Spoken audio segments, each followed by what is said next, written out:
Having a family home privacy seems very normal to us. This is because we have always seen such things all around us.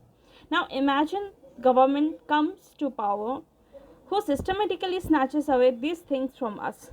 In the novel 1984, George Orwell had presented the portrait of a future. What if the country is under the totalitarian government? Here I will take you through the main points and I will try to explore, are we really moving towards it? Orwell, in his novel 1984, had portrayed some important tools which could be used by any absolute and totalitarian government to control the masses. And these are: number 1, surveillance state; number 2, declaring opposition leader as a traitor; number 3, brainwashing the masses through TV and other medias; and number 4, 2-minute hate. First, start with the surveillance state. Let us first understand what is a surveillance state. It basically means a country where the government keep an eye on citizen by collecting information and keeping people under scrutiny so that they can keep an eye on their masses. It is a system where government can access whatever is going on in the lives of people. Surveillance is necessary as it helps to track the crime, but when it becomes an obsession married with insecurities, this endangers the privacy of people. Psychologically, one factor is quite common, that the so-called autocratic and totalitarian leaders are narcissists by nature. They are deeply insecure from inside, so they are obsessed with what is going on in the minds of people. Such leader will leave no stone unturned to dominate and change the people psychologically.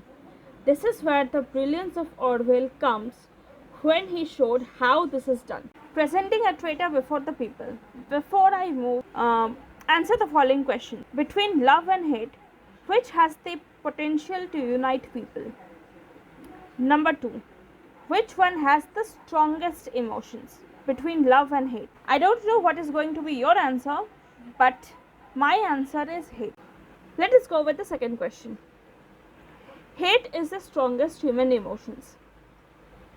Love can fade, but one can't get away with hate. It is difficult to overcome hate because hate always remains in the mind of people.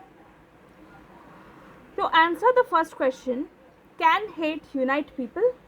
The answer is yes, given the common enemy is provided. If we look this in the context of politics, a leader, in order to bring people in favor, needs to show a common threat or enemy. In the novel, a common enemy was placed, whose name was Goldstein.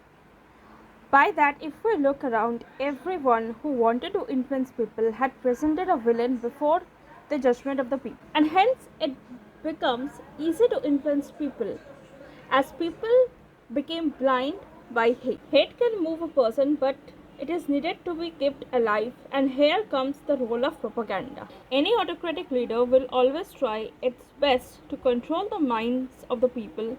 For that, it is necessary that the people are fed with the information which can benefit the leader. This includes tampering the reputation of the rival while presenting the leader as a savior.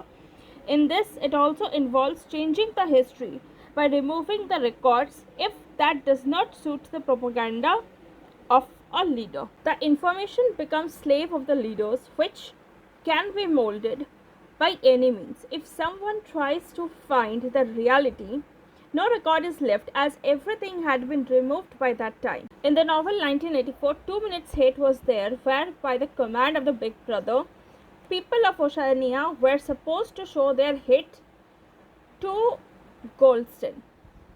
Now this can be depicted to what we today call as a troll or troll army. Those people are extremely loyal, whose job is to call people who oppose their beloved leader. Such people will devour any people who are rival of their beloved leader.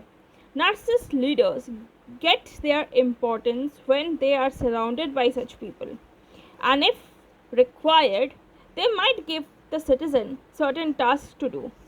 And if someone denies that, they can be haunted as a traitor. Although this novel was published in 1949 and yet this is relevant to the present time, I have just discussed the tip of the iceberg. Orwell had gave us the sign to recognize, or it is better to say that Orwell had warned us, what if the government takes control of everything? With that, individuality, community will lost forever.